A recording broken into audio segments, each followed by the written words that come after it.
Rabotaï, petite devinette. Imaginez, lo alenu velo alechem, un homme qui est en prison. Et le directeur de la prison lui dit, bon, tu sais, voilà, c'est les fêtes de Hanouka. On va être indulgent, on va être gentil avec toi, on va te donner 1 heure de perme par jour. Tu choisis.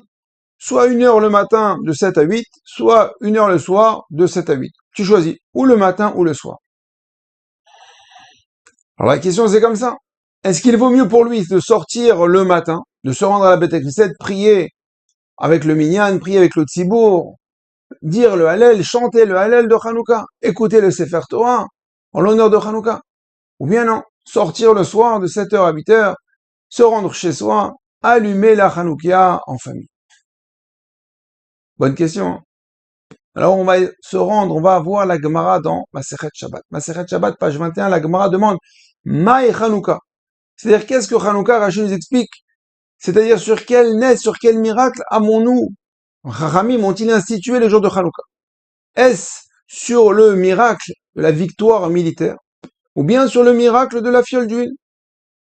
La Gemara dit Tanoura Banan, la Gemara nous explique que les Hashmonaïm sont rentrés dans le Beth Amikdash, ont voulu rallumer la menorah, ont cherché une fiole d'huile pure, n'ont pas trouvé, ils ont enfin trouvé une fiole, ils l'ont allumée, une fiole qui devait durer 1 jour a duré 8 jours, et il y a eu un miracle.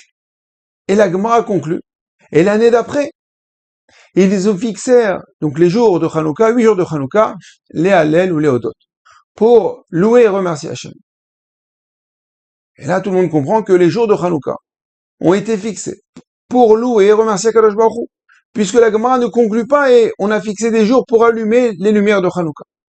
Donc, pour répondre à notre première question, est-ce qu'il vaut mieux prendre son heure de perme le matin ou le soir?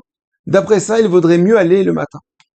Pour se rendre à la Beth Knesset, aller réciter et chanter, louer Hachem et dire le Hallel.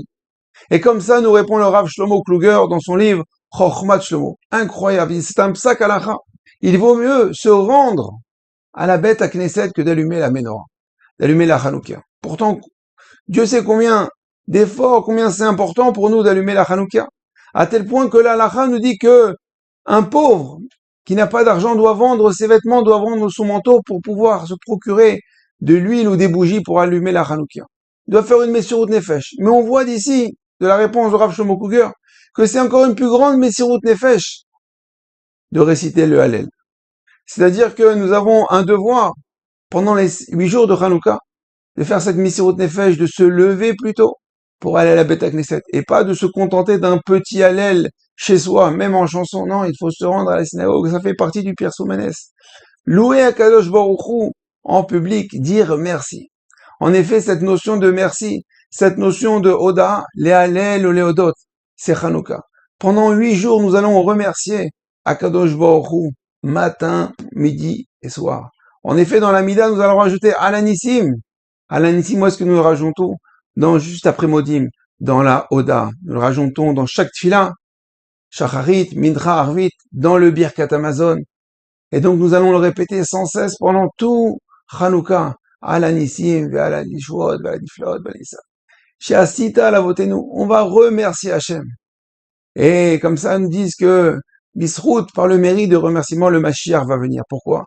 Parce que Mashiach, ce sont les mêmes lettres que Modim, Shmona, Yeme, Hanouka. C'est-à-dire que nous allons remercier pendant les 8 jours de Hanouka. Et Bisrout, c'est, par le mérite de ce remerciement, nous allons faire venir, nous allons accélérer la délivrance et la Géoula Shelema. Bimera b'yamenu. Amen.